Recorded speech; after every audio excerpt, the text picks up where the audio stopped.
It's a joke about a word. It's a joke about a no-no word that everybody knows you're not allowed to say.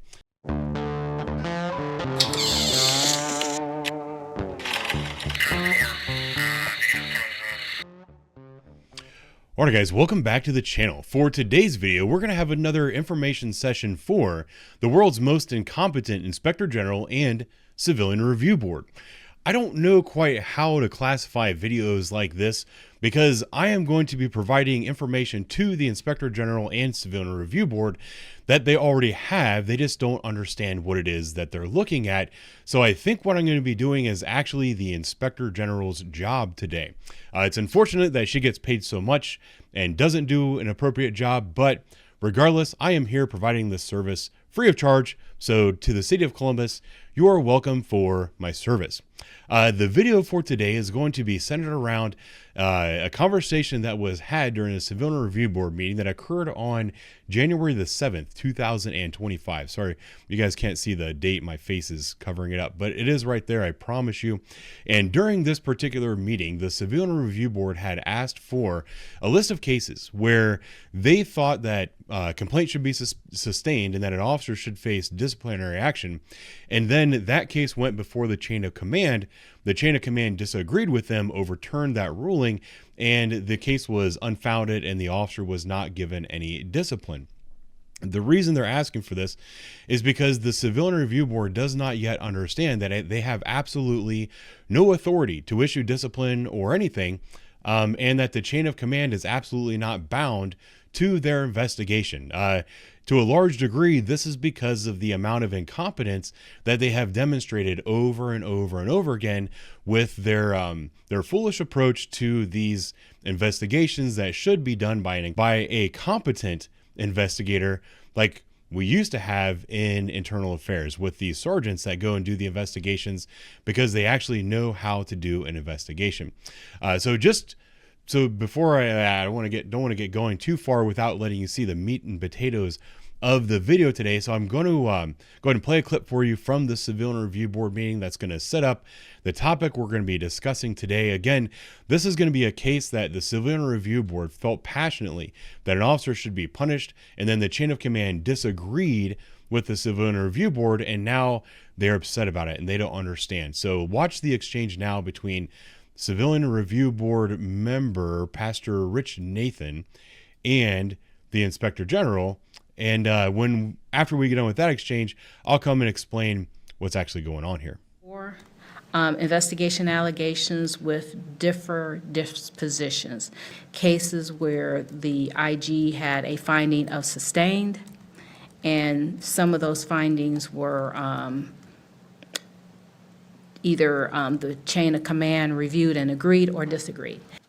I wonder if it would be possible to have an explanation for the chain of command's disagreement with the board beyond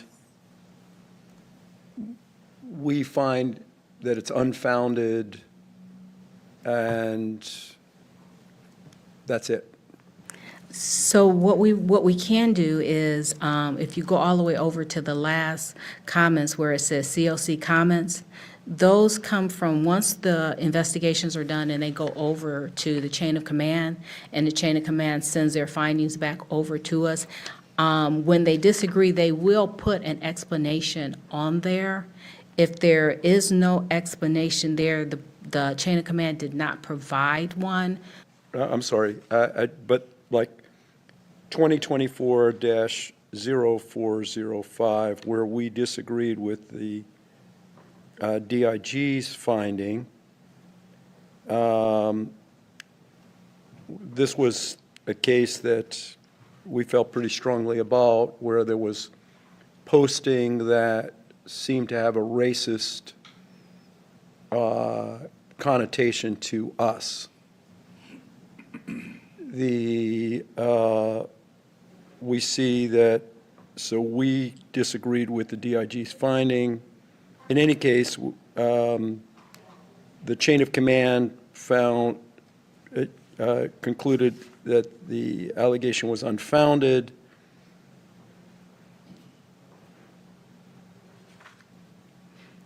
So what we can do is, in cases like this, is the chain of command just did not provide any explanation as to why. But what we can do is reach out to the chain of command and ask them. Yeah, we definitely can do that to say, hey, this is what it is, the board disagreed with our finding. Can you please, if you did not agree with the board, can you please provide us with an explanation?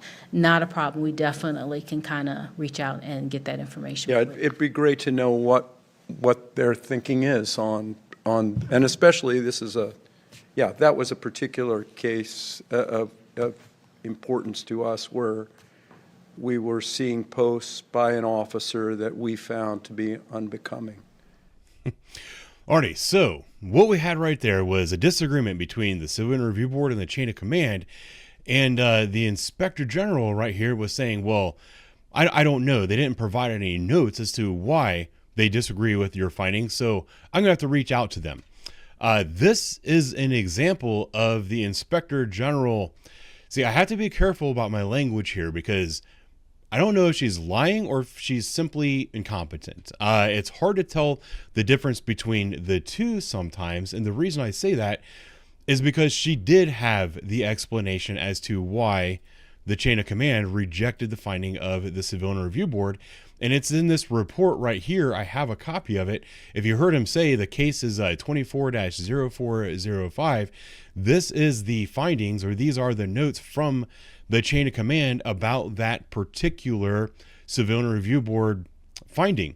The Inspector General had this at the time that she made this report, and she had this at the time that she sent all of this information to the members of the Civilian Review Board. Now, if I were the Inspector General, which once again, I'm thinking that I could probably do a better job than she would at her job, if I were to send a list of cases over to the Civilian Review Board saying, hey, listen, here's some cases where the Civilian Review Board had a finding, the chain of command disagreed with it.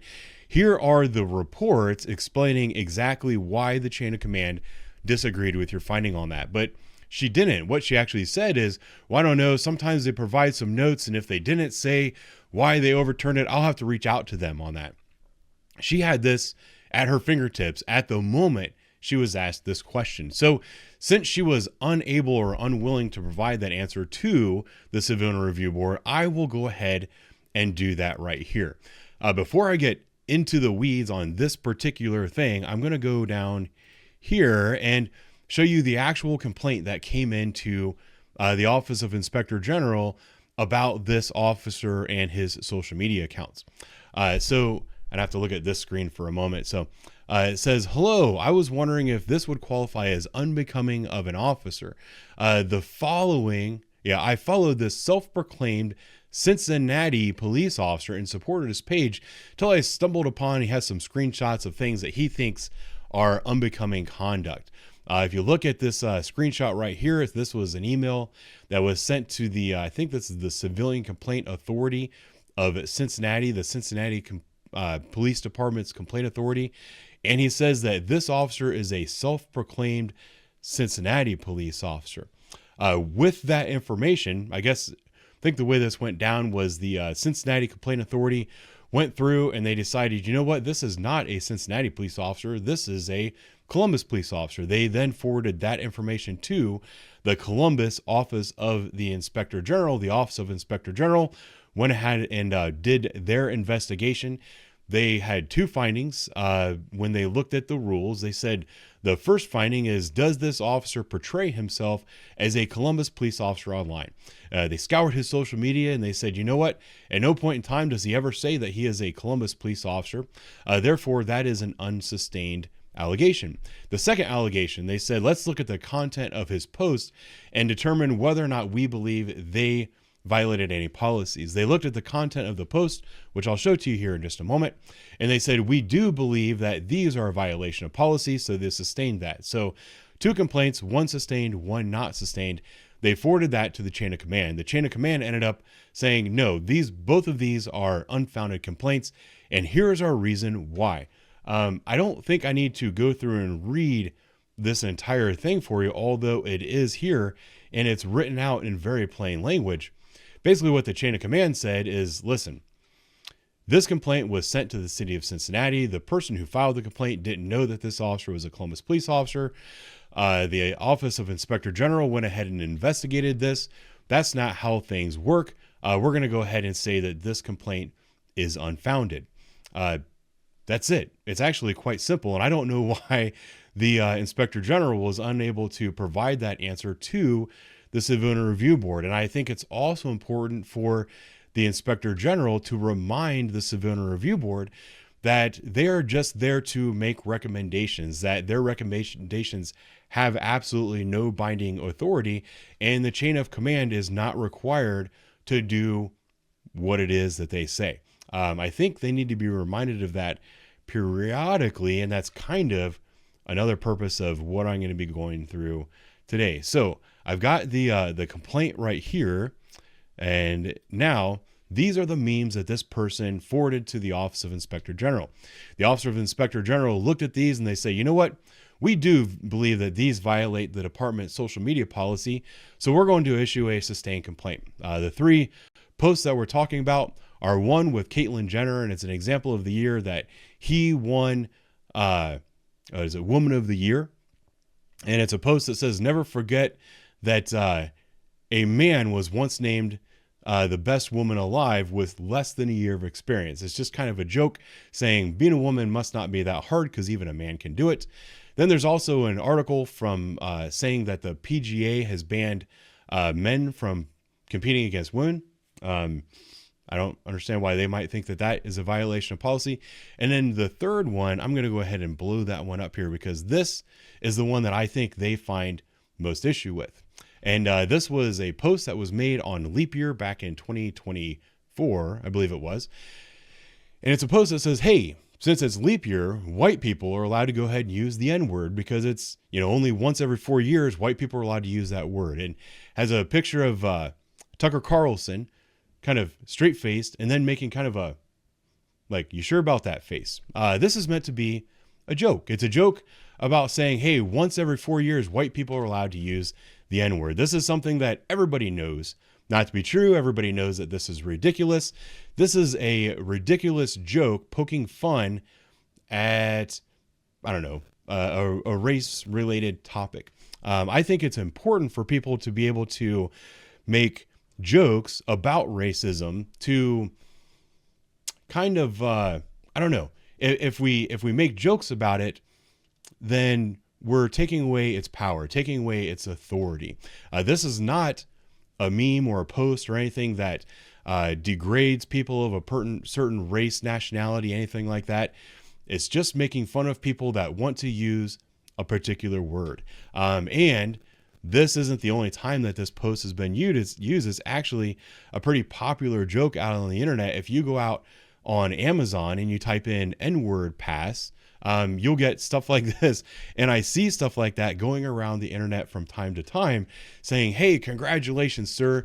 I'm going to award you an N-word pass. It's making a joke about people that might want to use that word, but it's also saying, yeah, everybody knows that you can't go around using that word.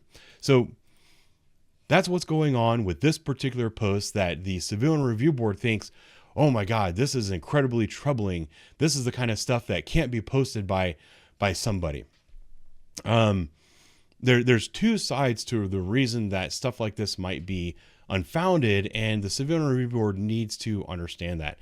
The other side is that this is First Amendment protected free speech. This isn't speech that incites violence against another group of people. It's not denigrating another group of people. It's not speaking negatively about a group of people. It's a joke about a word. It's a joke about a no-no word that everybody knows you're not allowed to say. The Columbus Division of Police very well knows that they can't be punishing people for their protected free speech. And I've got another example for you right here. This was an investigation that started in 2022, and it was actually finally closed out in 2024. This was an investigation into free speech. This was an investigation where the investigators were absolutely appalled by a whole lot of Instagram posts. And they said, you know what? This is unbecoming conduct of an officer. We must punish this officer. And here is the list of all of the posts that they were complaining about. They did a whole investigation into this, and they said, you know what? We're going to punish this officer. This officer cannot be allowed to go out and post these things publicly. We're going to make sure that he stops that kind of activity. So the Office of Inspector General did their investigation. The Civilian Review Board spent about 45 minutes talking about this particular investigation, and then they passed it up to the chain of command. Here is what happened when it got to the chain of command. On December 17th, 2024, they finally finished the investigation into this Instagram account, and every single specification was unfounded. Absolutely no discipline was issued in this case. Why was there no discipline issued in this case? Because all of these posts that were made are First Amendment protected speech. And if the city of Columbus, as a government entity, were going to go out and punish an officer for what is clearly First Amendment protected free speech, then that officer would have a very clear case for a lawsuit. Sorry, I'm not very good with my words. I'm on my second cup of coffee today.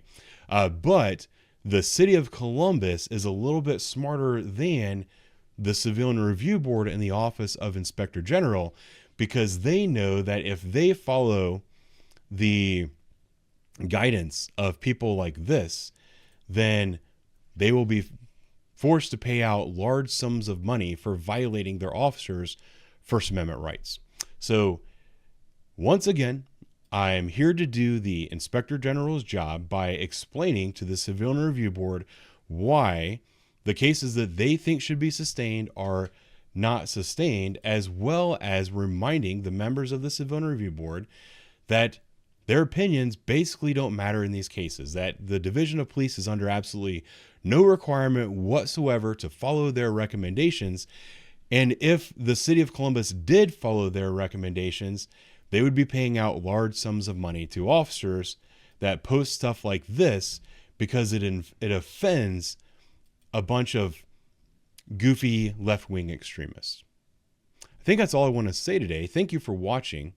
I'll talk to you soon.